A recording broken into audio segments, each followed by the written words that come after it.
Hey friends, it's Christy, your credit coach. Thank you so much for joining me for another episode. Today, let's talk about disputes. There's a lot of credit repair companies, and that's loosely in quotations, that will collect a lot of money from you. They usually start like this upfront fee and then a monthly fee. A lot of times it's $99 to $199 a month to quote unquote repair your credit. Now, I know that there are some legitimate companies out there, but there are far more credit repair companies that simply will just go and dispute everything on your credit and really not do much more, but collect monthly, month after month, your hard-earned dollars. It seems to be an unregulated industry, and it's one of the reasons why I haven't gone down the path of being a credit repair company. My goal in this episode is to explain what a dispute is, but also how it affects you when you go to apply for a mortgage. As a mortgage loan officer, I get to see hundreds and hundreds, and at this point, thousands of credit reports. And I see a trend where there's a tremendous amount of accounts out there that have disputes written all over it, literally. So what is a dispute?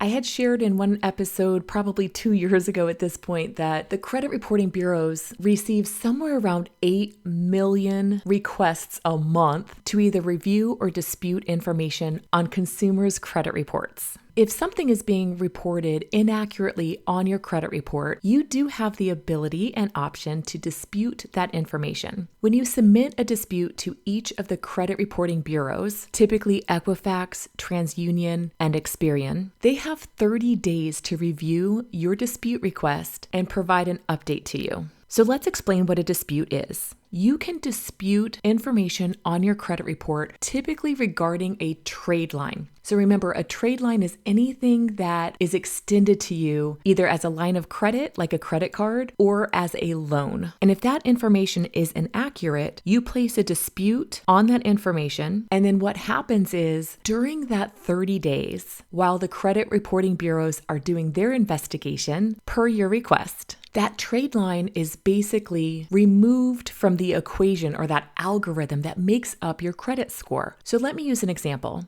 Let's say you moved property addresses a couple months ago and you had a cable box and you returned that to your cable provider. And let's say they didn't update their information properly. And now you have this new collection stating that you owe them a couple $100 because you did not return the equipment on time. You could dispute this and show the documentation like the receipt or some kind of documentation that shows that that account was properly paid and closed out.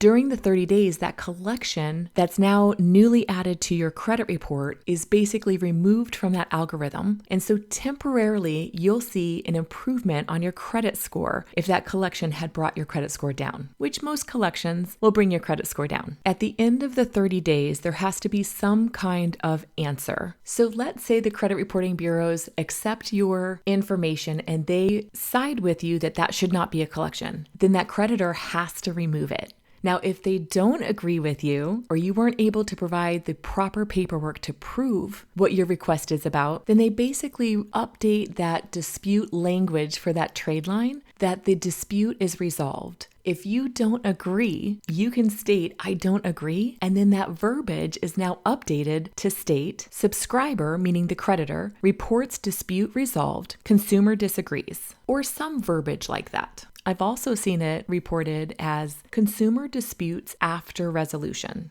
Subscriber reports dispute resolved, consumer disagrees. So at this point, that collection or whatever it is you're disputing, a late payment, some kind of misinformation, it's no longer removed from that algorithm and your credit scores would go back to where it was prior to removing that trade line from that overall equation. So even though that score goes back to where it should be with that information being added, the language about the dispute doesn't actually go away without requesting it to be removed. So what's important about this when you go to apply for a mortgage? Well, the reason this dispute information needs to be removed is because what if you went to a mortgage loan officer, they see a bunch of collections and late payments and they go, oh man, this is really negatively affecting your credit score. And because of where your credit score is, you can't qualify for a loan. But if we dispute everything, it's removed out of that credit algorithm. And now you have a higher credit score, artificially, mind you, and could potentially qualify for that mortgage loan. Well, it's actually not proper information, especially if those late payments truly were made late, or if there truly is a collection.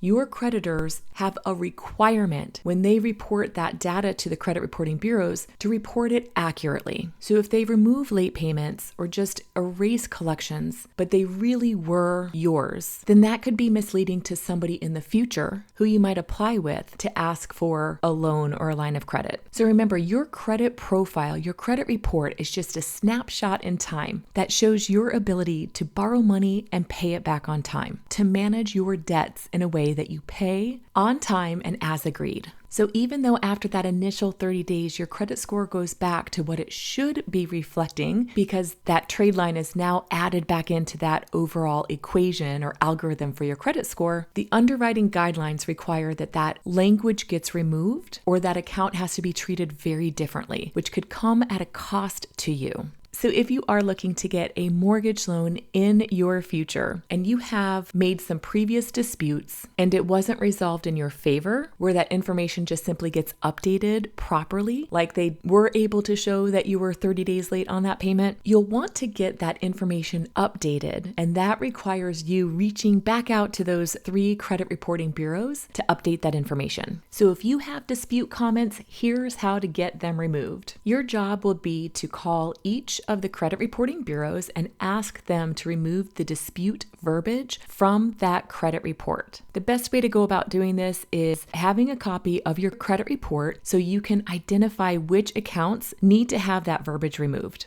So in the show notes, I will have a phone number for Experian, Equifax, and TransUnion so that you can contact each of them. And if you have dispute verbiage listed on any of your accounts, go ahead and get those removed. So I want to share some quick tips to be successful. And this is courtesy of Sam Parker and the Parker team at mycreditguy.com. The Parker team suggests call first thing in the morning. Have a copy of your credit report in front of you. Let them know that you're no longer disputing those accounts. You'd like to have all comments removed in regards to the dispute. And then once you make this request, you may need to call back in 72 hours just to confirm that it's been updated. You'll want to pull a new consumer report just to verify the removal of those comments. And remember, when you look at your own credit report, you're not applying for credit, so it's not a hard inquiry. It's a soft credit inquiry, so it has no negative impact on your credit score.